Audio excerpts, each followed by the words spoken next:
Good day to all teacher advisor.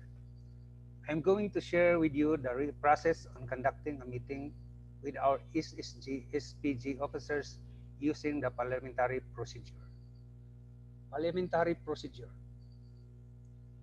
can be traced its origin of parliamentary law, by which it meant orderly deliberation and action by an assembly of person or body of citizens in 750 BC in Greece.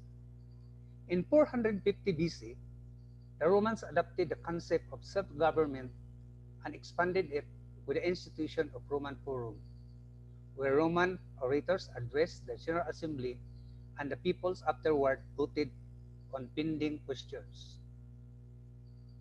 Rules of parliamentary procedure originated in Britain in the 16th and 17th centuries and were subsequently adopted legislatures around the world. Robert Rules of Order, codified in 1876 by U.S. General Henry M. Robert, and regularly refined and enlarged, is the standard set of rules used by the legislators in the U.S. Parliamentary law refers to that body of generally accepted rules, precedents, and practices commonly employed to regulate the proceedings of deliberative assemblies, hence the term parliamentary procedure. Set of proven rules used to move business along during the meeting. Guideline, not laws. System that allows the organizations to conduct business in a fair democratic manner.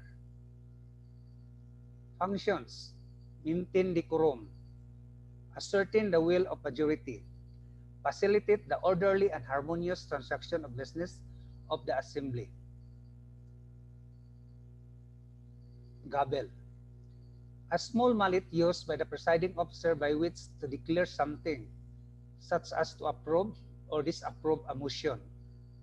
The gavels allow chair to obtain attention quickly.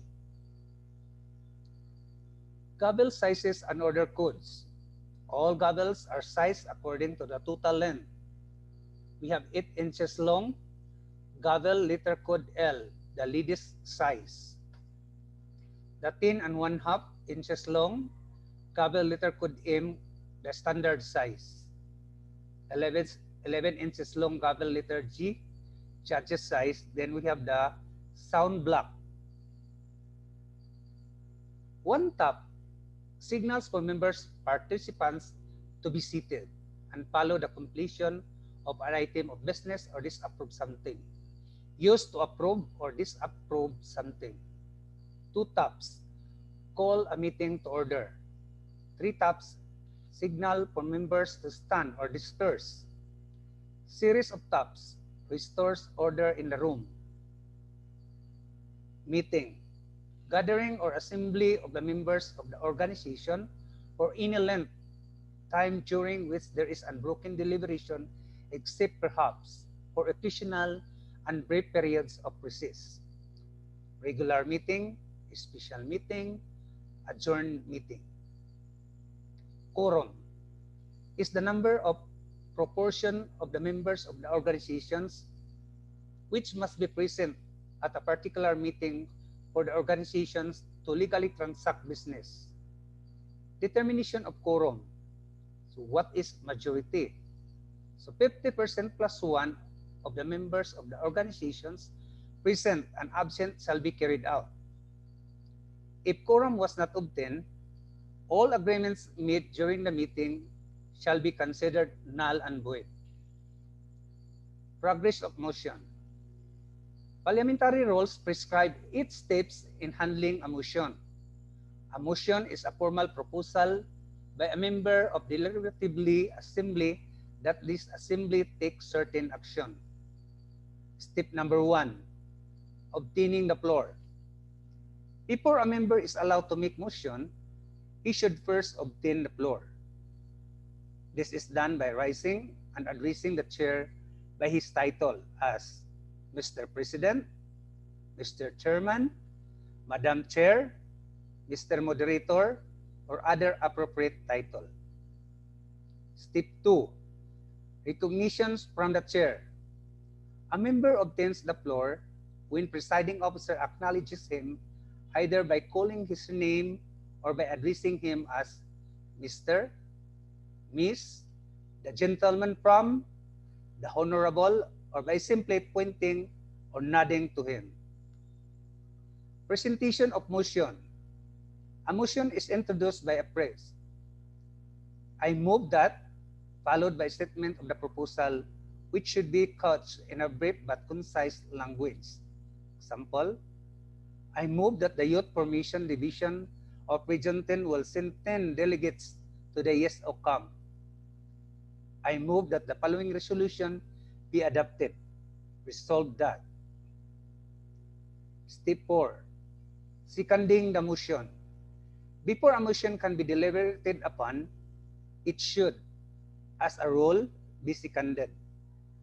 A motion to second indicates that there is at least one member who is interested in bringing the questions before the assembly. Has the motion been seconded, or is there a second to the motion? If no one has seconded or cares to second to it, the chair declares. For lack of second, the motion which states that is lost. Step number 5, statement of the motion.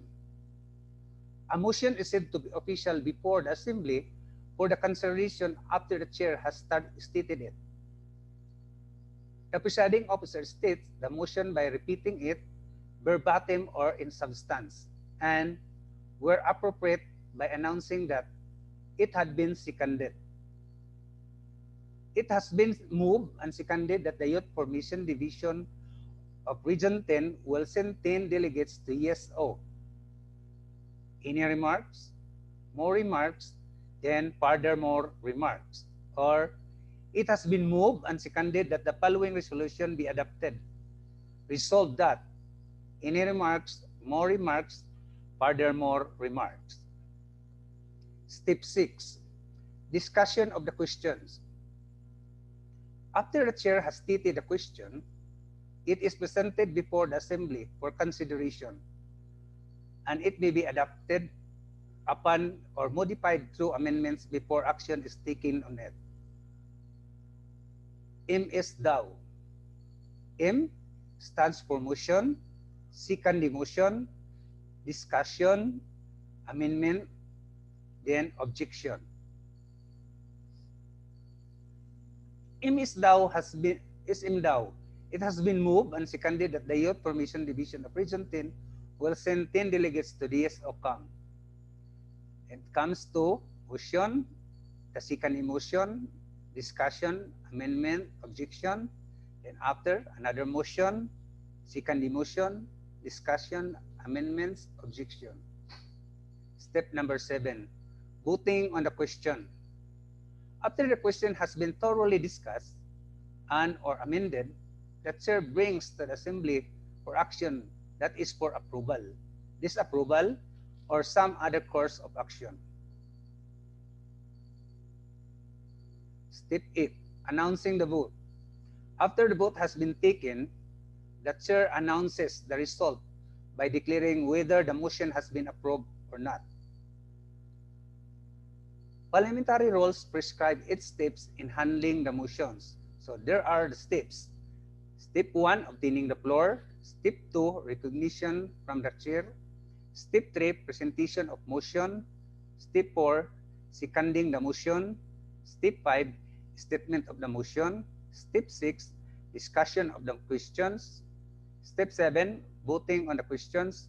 Step 8, announcing the vote. Votes and voting.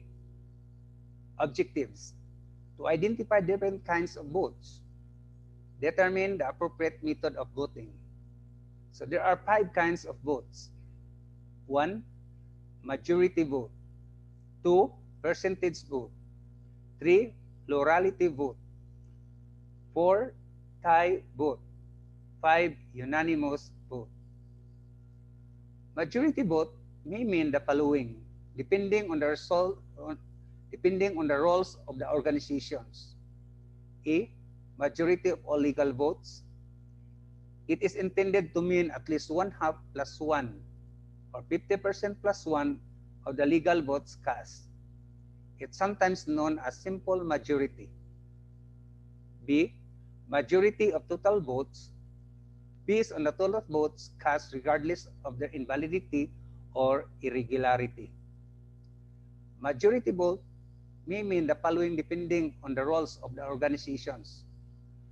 C. Majority of members present, computed on the basis of the number of members actually present in a meeting regardless of the absenteeism or some members or other failure to vote. Majority of members. Majority of the entire members is captured on the basis of the members, both present and absent. Percentage vote means the proportion of the certain whole. The rate of the proportion of the votes needed depends entirely upon the will of the organizations. It may range from 1/3, 1/4, to as much as 2/3 or 3/4, depending upon the importance of the question under consideration. Plurality vote means a vote larger by at least 1/over total votes of any other candidates or proposition. This kind of vote is customarily used when there are more than 2 candidates or propositions to be voted upon. Next, tie vote occur when 2 or more candidates or propositions each receives the same number of highest votes, thus creating a deadlock. Unanimous vote result when the candidates or the proposition obtain total numbers of legal or valid vote cast without single opposition. Here are the summary of parliamentary procedure.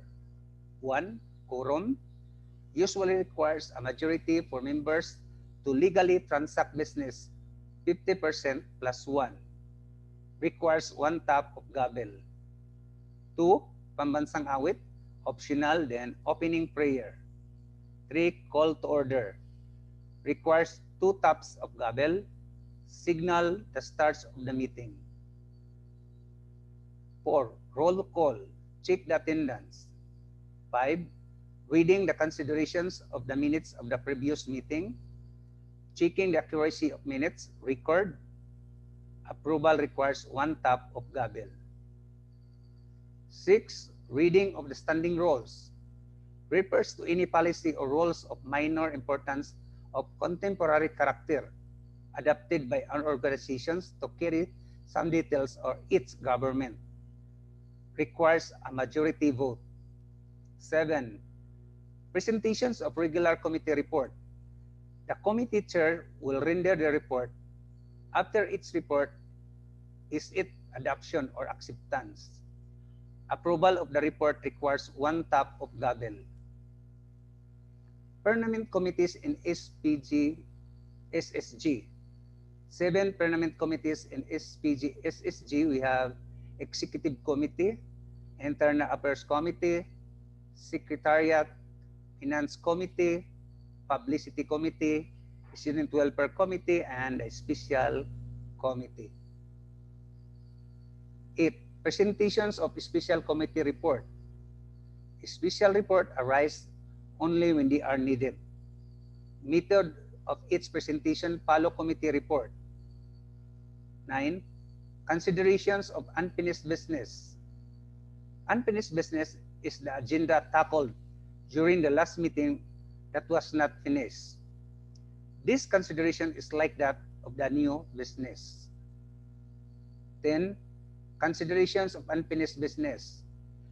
New business refers to the agenda. Each addendum is termed as main motion.